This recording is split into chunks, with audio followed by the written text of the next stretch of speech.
Doesn't look like anyone's been here. What's that smell? Is that dirt? Or is that blood? A deputy stood in a woman's front yard and asked her about a hole in the ground, 4 to 5 feet deep, freshly dug, and she looked him dead in the eye and said it was for a raised garden bed. Her husband's body was 40 feet away. This story takes place in Cloudcroft, New Mexico. Population around 700 people. Elevation just under 9,000 feet. It's a mountain town, the kind of place where everybody knows your name and your business and your truck. Craig Thetford grew up in Breckenridge, Texas. He spent most of his working life there, became a fixture in his community. When he retired, he and his wife Deanna moved to Cloudcroft. He joined the James Canyon Volunteer Fire Department. He was building a life in the mountains. And then, sometime in January 2025, Craig Thetford simply ceased to exist, as far as the outside world was concerned. Nobody heard from Craig after January. Not his friends, not his family, not his sister back in Texas. For months, the people who loved him assumed there was some kind of explanation. People get busy, phones break, maybe things are rough at home. You wait, you give it time. By May, they couldn't wait anymore. Multiple family members called the Otero County Sheriff's Office around May 12th, requesting welfare checks on Craig after not speaking with him since January 2025. That's roughly 4 months of silence. 4 months where Craig Thetford, a man who had family, friends, and community connections, had gone completely dark. When you hear that, your first instinct might be, something happened to him out there. An accident, a medical emergency. Maybe he got lost somewhere in those mountains. Nobody initially suspected the person sleeping in his house. On May 15th, Otero County Sheriff's deputies drove out to the Thetford home on Heatherway in Cloudcroft. They knocked on the door. Deanna Thetford answered. And Deanna had a story ready. Deanna told them that she and her husband were getting divorced and that he had gone down to Mexico with his new girlfriend to fish. She was calm. She was cooperative. She had an explanation for everything. She told police that Craig had taken a significant amount of cash with him. She showed deputies 2 safes that belonged to Craig, for which she claimed she did not have the combinations, and told police that her husband kept up to $1.5 million in cash in those safes, and that she believed he had taken the cash with him to Mexico. Think about what she just did there. She gave Craig a motive for disappearing. She gave him a destination. She gave him a new girlfriend. She gave him money. And she made herself look like a victim. It was a complete, fully packaged story, and it was a lie. Here is something that stops you cold when you read it. The last time Craig Thetford entered Mexico was in 2023. Border crossing records are tracked. They're federal. They don't lie. So the story Deanna told, the fishing trip, the new girlfriend, Mexico, was not just a lie. It was a verifiable, documentable, provable lie. And here's what's counterintuitive about that. Most people assume that killers who lie to police are careful. They assume the lies are airtight. The truth is that when people commit a crime and then construct a cover story, they often grab the first plausible-sounding narrative they can and run with it. They don't fact-check themselves because they're panicking, because they think the story just needs to sound believable in the room. They forget that investigators have tools. Craig hadn't been to Mexico in over 2 years. His wife told police he was there right now. That's not a slip. That's a collapse. Deputies didn't arrest Deanna that day. They couldn't. They had no body, no evidence, just a woman with a story that hadn't been disproven yet, at least not in front of her. But they came back. During the second conversation, her story changed. She told police that Craig Thetford had broken his phone and gotten a new one, but she did not know his new phone number. She also now said that her husband had gone to Texas to take care of his mother. So Craig wasn't in Mexico anymore. Now he was in Texas, and he had a broken phone and a new number she didn't have. Craig's family member told investigators that he never traveled to take care of his mother. 2 stories, 2 lies, both checked out and both debunked within days. But here's where it gets worse for Deanna. Because during that first visit to the property, the deputies were looking around, they were observing, and 2 things caught their attention. Security cameras that don't work, a freshly dug hole the size of a grave, and a husband who no one has seen in months. Deputies left that day, but they didn't forget what they saw. On May 13th, 2 days before deputies even showed up at the house, Deanna had made a trip. She traveled to Fort Worth, Texas. She was with family, and in that moment, something made her talk. Deanna confided in her daughter around May 13th, 2025, that she and Craig had gotten into a fight where Craig pushed her down the stairs. Deanna said she was blinded by rage and shot Craig multiple times. She told her own daughter. Think about what kind of psychological state you have to be in to do that. She had spent weeks, possibly months, sitting with what she'd done, alone in that house, with Craig's body in the carport. The daughter told police that her mother said she and Craig got into a fight that resulted in him pushing her down a flight of stairs, at which point she was blinded by rage and shot Craig several times. The daughter went to police. That is an impossible situation for any child. Your mother tells you she killed someone. You're not a detective. You're not a judge. She's your mother. But the daughter picked up the phone, called law enforcement, and told them what she knew. That call changed everything. Based on what Deanna told her daughter, here's the sequence of events as investigators believe them to have unfolded. Craig and Deanna got into a fight. It was physical. Craig pushed Deanna down a flight of stairs. She fell. And in that moment, according to her own account, something snapped. She was, in her words, blinded by rage. She got up, she got a gun, and she shot Craig Thetford multiple times. He fell down the stairs into the pool room, where Deanna left him for a couple of days, until she was able to drag him out of the house and into the carport. A tractor. She used farm equipment to move her husband's Avi. This is a woman operating in a state of pure cold function. No one to help her, no accomplice, just her, a plan, and machinery. Once Craig was out of the house, Deanna put him in the carport, and then she covered him. The body of Craig Thetford was found wrapped in black plastic, blankets, and rugs while covered in a white powder substance and mothballs. He was underneath a pile of other items. It wasn't a sophisticated concealment, it was layers. Plastic, fabric, powder, mothballs, whatever she could pile on top. Here's the detail that is almost impossible to process.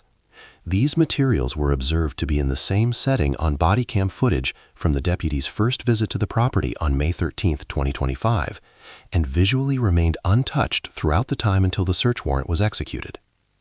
The deputy stood in that carport. He had body camera footage rolling. Craig Thetford was underneath that pile the entire time.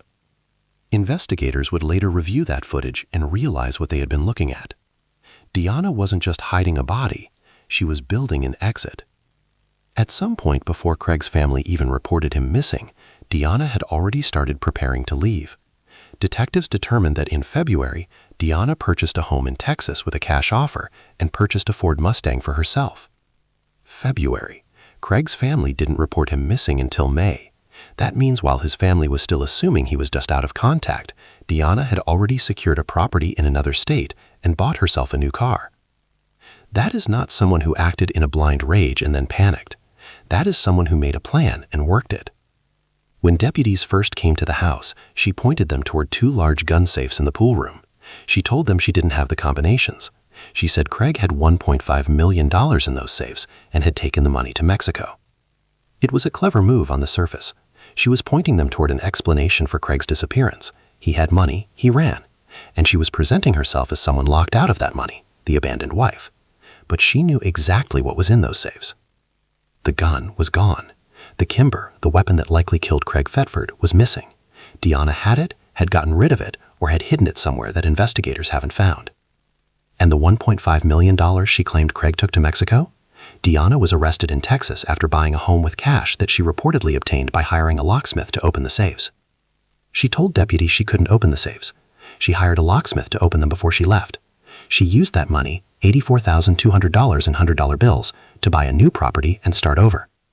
She lied about not having access to the money. She lied about how much was in there. She took the money and she ran.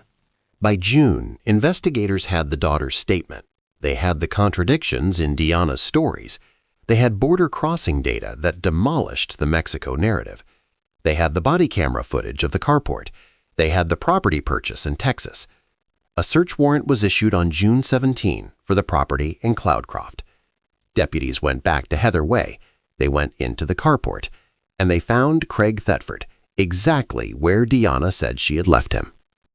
Craig's body was found wrapped in black plastic, blankets, and rugs while covered in piles of cardboard, mothballs, and other items. He had been dead for somewhere between a few weeks and a few months, according to the medical examiner. In reality, given the timeline, he had almost certainly been dead since January, or very close to it. That means Craig Thetford's body sat in that carport for roughly 5 months. 5 months while his family worried. 5 months while his sister posted on Facebook begging him to call. 5 months while investigators slowly pieced together what had happened. Craig was there the whole time, 40 feet from the front door, under a pile of rugs and mothballs. When deputies executed the search warrant and went through the house, they found something beyond just the body. Craig's clothing had been removed from the residence. The camera security system hardware had been removed. A computer was unable to be located, and the residence, specifically in the area of the stairwell and pool room, appeared to be clean. She cleaned the crime scene. She removed the hardware from the security system. She took Craig's clothes. She took the computer. She scrubbed the stairwell and the pool room. Think about the full sequence. She shot him, left the body for 2 days, cleaned the blood, moved the body with a tractor, covered the body in the carport, dismantled the security system, hired a locksmith, took the cash, gave her truck to her son, bought a car, bought a house in Texas with cash, drove to Fort Worth and told her daughter what she did, and then went back to Cloudcroft and waited. She waited for deputies to come, and when they did, she had a story about Mexico and a new girlfriend and missing cash and safes she couldn't open. Every single part of that sequence required a decision. Every single decision required nerve. There's one small detail buried in the court documents that deserves its own moment. A volunteer firefighter who Craig worked with advised the deputy that Craig had stated, if anything happens to him, Deanna knew the combinations for the safes and she would be able to take care of everything. Craig told a coworker that he trusted Deanna with everything, his money, his affairs, his future. He told someone, matter-of-factly, the way you do when you're making practical plans, that if something happened to him, Deanna had the combinations. Craig trusted her completely, and yet somehow Deanna stood in front of deputies and told them she had no idea what was in the safes and couldn't open them. She knew the combinations the whole time. She knew exactly what was in there, and she waited for the right moment to get a locksmith involved so there'd be someone else's hands in the transaction. That's not a detail. That's a window into how her mind worked. By the time investigators issued a warrant for Deanna's arrest, she was already in Texas. Deanna Renee Thetford had relocated to Seymour, Texas. She had gone back to where she came from, back to familiar ground, back to the state where she'd already quietly bought property months before. The Texas Rangers were contacted and asked to assist the Otero County Sheriff's Office with locating and apprehending a murder suspect. This was a multi-agency operation: New Mexico Sheriff's Office, Texas DPS, Texas Rangers, Seymour Police Department. They coordinated across state lines to find her. She is charged with first-degree murder, willful, deliberate, and premeditated, not heat of passion, not manslaughter, first degree. The prosecution's position is that what happened in that house was not a moment of rage that spiraled out of control, it was a killing followed by a plan. Now, and this matters, we have to talk about what we don't know. Deanna's own account given to her daughter included the claim that Craig pushed her down the stairs first. That is a significant detail. If Craig initiated physical violence, that changes the legal landscape considerably. A woman who is pushed down a flight of stairs by her husband gets up and shoots him in what she describes as a blind rage. That is not the same case as a cold, calculated murder. Defense attorneys will argue exactly that. They will argue that Deanna Thetford was a domestic violence victim who reacted to an attack. The prosecution will counter that the post-shooting behavior, the cover-up, the cash, the new property, the dismantled security system, the constructed alibi, is not consistent with someone who acted in terror and then didn't know what to do. It's consistent with someone who acted deliberately and then tried to escape the consequences. There's also the February property purchase to contend with. If Craig pushed Deanna down the stairs in what appears to be sometime around January 2025, how does she explain buying a house in Texas in February with a cash offer? Was she planning to leave the marriage? Had something been building long before that final confrontation? These are the questions a jury will have to sit with. It would be easy in a story like this to get so caught up in the mechanics of the crime and the cover-up that we lose sight of who Craig Thetford actually was. Craig moved to Cloudcroft after his retirement a few years ago. He joined the James Canyon Volunteer Fire Department in Otero County. He had plans to travel back to Breckenridge to visit his family. He never made that trip. He was 60 years old, he had a family who loved him, he had a community that would have grieved him properly, buried him properly, said goodbye. Instead, his remains sat under rugs and mothballs and cardboard in a carport in the mountains of New Mexico, while his family filed missing persons reports and posted on Facebook. He deserved better. He deserved the truth a lot sooner than he got. Let's talk about what actually broke this case open. Because it wasn't brilliant investigative work alone, though the investigators did solid, patient work. It was people who knew Deanna talking, her daughter, at least 2 other sources. According to court documents, investigators received at least 2 other tips from different sources claiming that Deanna admitted to shooting Craig. Deanna told people. Maybe she needed to confess. Maybe she underestimated the people around her. Maybe she thought the relationships would hold and no one would talk. Whatever the reason, she said the words out loud to more than one person, and those people went to law enforcement.